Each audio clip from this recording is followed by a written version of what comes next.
Salam saudara diberkati oleh Tuhan. Saya mau kita membahas tentang pencobaan iblis kepada Yesus. Alkitab mencatat bahwa ada 3 metode yang dipakai oleh iblis untuk mencoba Yesus. Yang pertama adalah suruh merubah batu menjadi roti. Yang kedua adalah disuruh untuk menjatuhkan diri dari bumbungan bait Allah. Dan yang ketiga adalah disuruh untuk sujud menyembah. Tapi jelas sekali Alkitab memberikan catatan bahwa tidak satu pun dituruti oleh Yesus. Ada 2 pesan dari Yesus dicoba. Yang pertama, saudara, kita ini tidak tahu akhir hidup kita matinya seperti apa. Bahkan mati kita di surga atau di neraka. Hanya Alkitab memberi jaminan bahwa orang yang percaya kepada Kristus diselamatkan dan orang yang tidak percaya kepada Kristus binasa. Metode mati itu juga berbeda-beda. Ada yang matinya dengan pulang pergi rumah sakit baru mati. Mati ditabrak, dibunuh, bom meledak, jatuh mati, tiba-tiba mati, atau tenggelam, jatuh pesawat, dan segala macam. Itu metode, misteri. Kita memiliki kepastian mati dalam Kristus masuk surga. Di luar Kristus tidak masuk surga atau binasa. Iblis sudah punya kepastian dari kekekalan adalah bahwa pasti binasa bersama dengan antek-anteknya di neraka. Untuk itu, kalau Yesus dicobai oleh iblis, karena iblis tahu yang datang dari surga ini adalah Kristus, yang adalah Allah yang menjelma menjadi manusia. Sehingga mencoba untuk membawa Kristus taat kepada pengaruh kejahatannya atau dosa yang ia perbuat. Kristus tahu bahwa dalam kemanusiaan Kristus, dia juga Allah yang berdiam di dalam tubuhnya. Sehingga kita lihat bahwa karena iblis tahu sekali lagi bahwa akhir hidupnya di neraka yang kekal, maka dia berusaha untuk semaksimal mungkin membawa banyak orang ikut ke neraka. Untuk itu pesan yang kita dapat dari pertama, jangan coba-coba membuat iblis nganggur, lalu kita mengambil pekerjaan iblis. Korupsi, membunuh, selingkuh, dosa yang membawa kepada maut atau dosa yang mendatangkan maut, itu semua adalah pekerjaan iblis. Kita take over pekerjaan iblis, iblisnya nganggur. Nanti kalau sudah selingkuh, baru dibilang begini, itu gara-gara iblis. Iblis bilang begini, lu yang nikmati, gue yang disalahin. Kita membunuh, kita bilang gara-gara iblis. Berantem, kita bilang gara-gara iblis.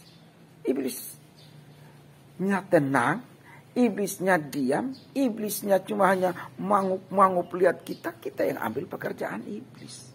Jadi pesan pertama, iblis tahu akhir hidupnya pasti di neraka. Maka dia berusaha semaksimal mungkin hembuskan ketidakpercayaan terhadap Kristus, hembuskan dosa, membuat dosa melalui manusia supaya banyak orang mengikuti dia hidup di dalam neraka yang kekal. Itu yang pertama. Pesan kedua dari pencobaan Yesus, yaknilah iblis mencoba menggagalkan. Sekali lagi, iblis mencoba untuk menggagalkan jalan Via Dolorosa dan penyaliban di Kalvari.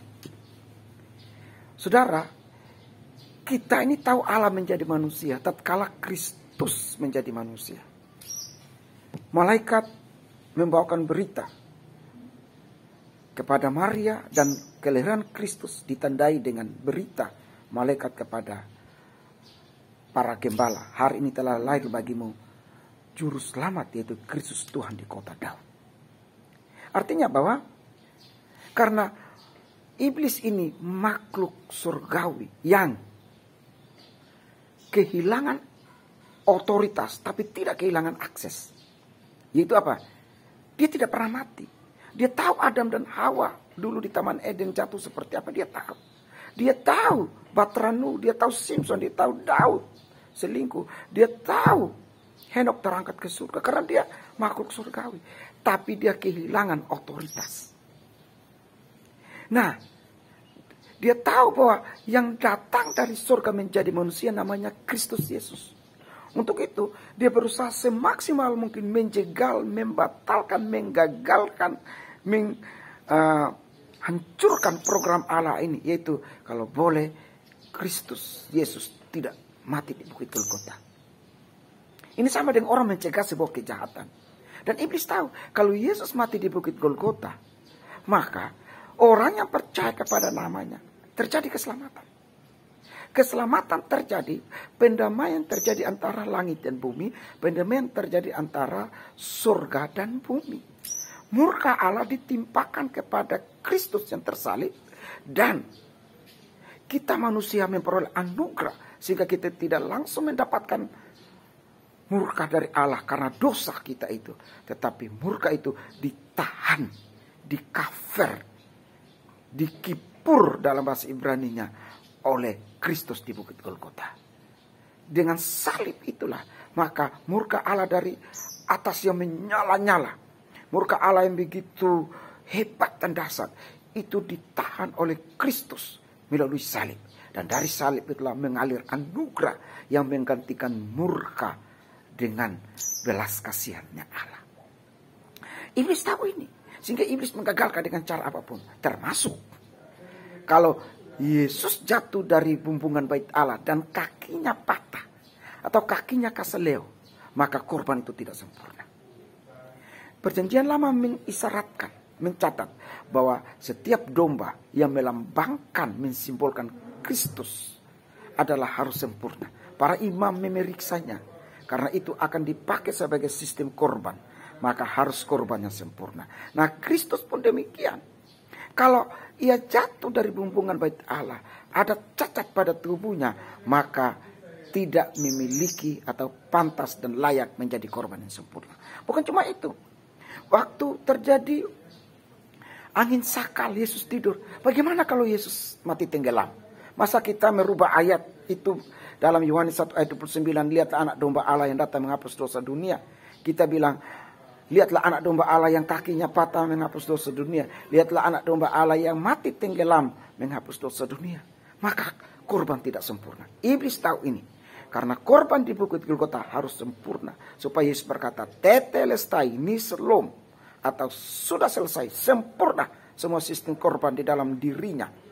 Ibrani 5 ayat 1. Ia adalah korban yang sempurna sampai ke bait Allah. Dan bait Allah itu terbelah. Maka di dalam Kristus sistem korban sempurna. Iblis tahu itu. Maka bagaimana caranya? Ia berusaha menggagalkan korban yang sempurna itu. Dengan apa? Yesus dibuat cacat. Yesus mati tidak sesuai dengan nubuatan para nabi di dalam perjanjian lama. Jika Yesus tidak mati sesuai dengan nubuatan, maka batal, gagallah seluruh perjanjian lama. Oleh karena itu, dua hal yang kita mengerti di sini dari pesan pencobaan, yaitu di Yeriko di Mount Temptation, bahwa iblis tahu akhir hidupnya, bahwa nanti dia akan di neraka yang kekal. Dia berusaha semaksimal mungkin menggiring semua orang, menggiring orang-orang yang taat kepadanya untuk masuk dalam neraka yang kekal. Yang kedua kita perhatikan tadi adalah bahwa karena dia tahu Yesus adalah anak Allah, Allah yang menjadi manusia yang akan menebus dosa manusia dan keselamatan di dalam Kristus Yesus, maka dia membuat korban itu tidak sempurna tetapi cacat di dalam dirinya. Mari kita miliki iman bahwa apapun pencobaan kita tetap percaya Kristus. Jangan kita kalah dengan cobaan. Jangan kita mengambil pekerjaannya iblis. Jangan kita kalah dengan apa yang menjadi hawa nafsu kedagingan kita yang adalah dosa. Tetapi kita menang seperti Kristus. Menang, menang, dan menang. Itulah yang Tuhan inginkan dari kehidupan orang percaya. Tuhan berkati kita. Amin.